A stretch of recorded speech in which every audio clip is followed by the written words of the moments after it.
So, think about the most photographed woman in human history. You probably picture her instantly, right? But here's the thing. We often completely misunderstand her actual story.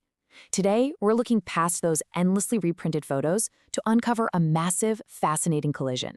The collision between her inherited biology, centuries of intense aristocratic history, and the totally self-made legacy she ultimately left behind.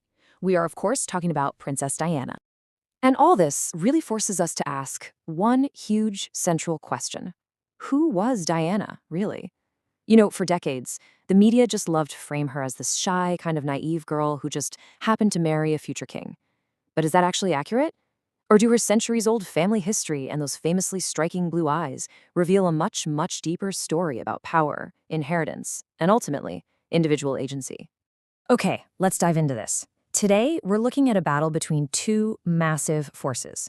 On one side, you've got biology and genetics, right? The DNA, the ancestry, and this incredibly formidable aristocratic world she was just born into.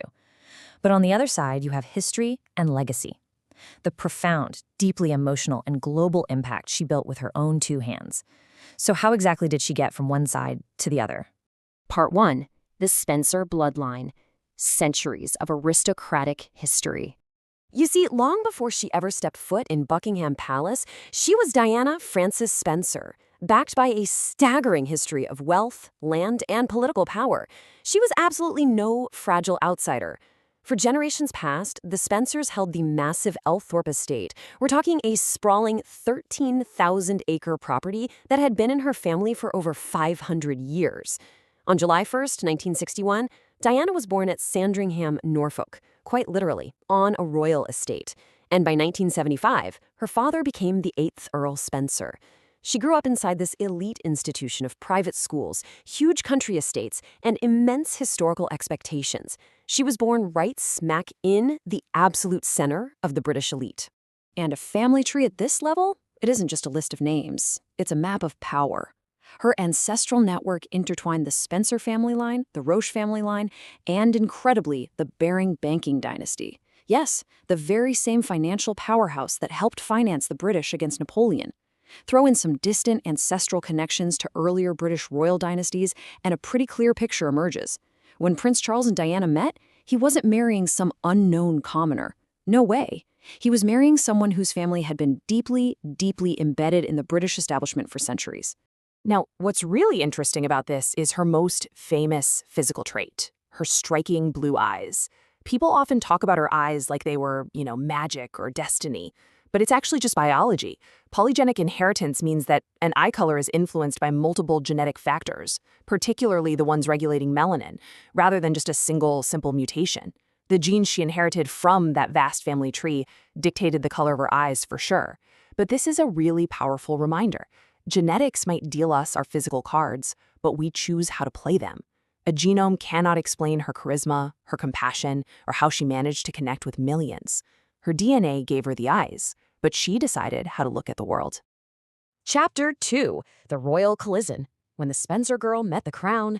Because despite all that grand ancestry, her early life actually had some ordinary, deeply human struggles. She survived her parents' highly complex divorce, and she was just working as a relatively shy nursery assistant in London before colliding with Prince Charles and triggering an absolute, totally unprecedented media frenzy. And the contrast of her reality after that enormous, televised St. Paul's Cathedral wedding in July 1981, it was stark. The crown, as an institution, was built on distance, tradition, and very strict protocol. Invisible boundaries basically separated the royals from the public. But Diana, she naturally leaned toward emotion, closeness, and real deep human connection. It was just a fundamental mismatch of values. And this brilliantly illustrates how she methodically broke that stoic mold in ways the monarchy had literally never seen before. Think about 1987, when she famously shook hands with an AIDS patient without wearing gloves. That was a single, highly specific gesture of natural eye contact and empathic body language that shattered global stigma practically overnight. She routinely knelt down to the exact eye level of children and hospital patients, showing a vulnerability that royals historically went out of their way to avoid. And as a mother, she insisted on giving William and Harry experiences completely outside that protected royal bubble, taking them to theme parks and homeless shelters. She completely changed how the public perceived royalty, putting humanity right above tradition. Section 3. The Independent Icon. harnessing global visibility. Now, fame of this magnitude definitely has a darker side. The cameras simply never stopped, ever. That intense, relentless public pressure ultimately contributed to the collapse of her marriage, leading to a highly public separation in 1992 and a finalized divorce in 1996. But consider this thought for a second. The institution had given her a platform, but Diana had built a personal brand beyond the institution. She didn't need the title of Her Royal Highness anymore. She actively cultivated relationships with the press, outmaneuvering the traditional palace PR machine to transform all that suffocating media attention into a really powerful tool for global political and humanitarian influence. She basically completely flipped the script. And nowhere was this more evident than the 1997 Angola landmines campaign. She used her massive celebrity to highlight hidden suffering. Remember that dramatic, iconic image of her walking through an active minefield in a protective visor and vest?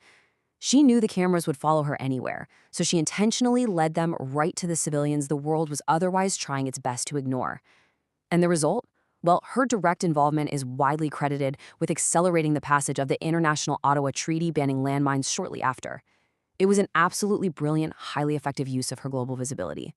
And then, August 1997, Paris, a car, a tunnel, a crash. In a matter of seconds, the relentless global spectacle of her life came to a sudden, devastating halt. She was only 36 years old, just 36. The global mourning that followed was completely unprecedented. A literal sea of thousands upon thousands of flowers flooded the gates outside Kensington Palace as people just wept in the streets all over the world. And in a really haunting twist, for the very first time in her adult life, the cameras could no longer follow her. There would be no next photograph. In a way, her story bookends almost perfectly. Her burial took place on a small, quiet island at Althorpe, her family's centuries-old estate. After a life lived in global headlines, palace halls, and international cities, the global icon was returned to her deep, aristocratic roots, right back to the beginning.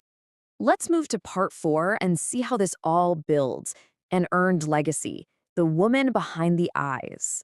So the crucial point here is that genetics, DNA, and titles only tell us what she was handed at birth. They absolutely cannot measure the profound emotional effect she had on humanity. And this is the ultimate takeaway for all of us, really. What we are handed at birth is just a starting line. Things like titles, estates, and DNA, those are inherited. But legacy, human connection, and global impact, those must be earned. They have to be forged by your own hands. While her genes gave her those striking blue eyes, it was her deliberate, strategic choices that made the whole world look back into them. Which leaves us with this final, provocative thought. What was truly created by the woman behind the blue eyes? She proved that while you might be born into a very powerful history, you do not have to be defined by it. You can ultimately change the way history remembers itself. I really want you to think about that the next time you see her photograph. Thanks so much for joining me for this explainer, and as always, keep learning.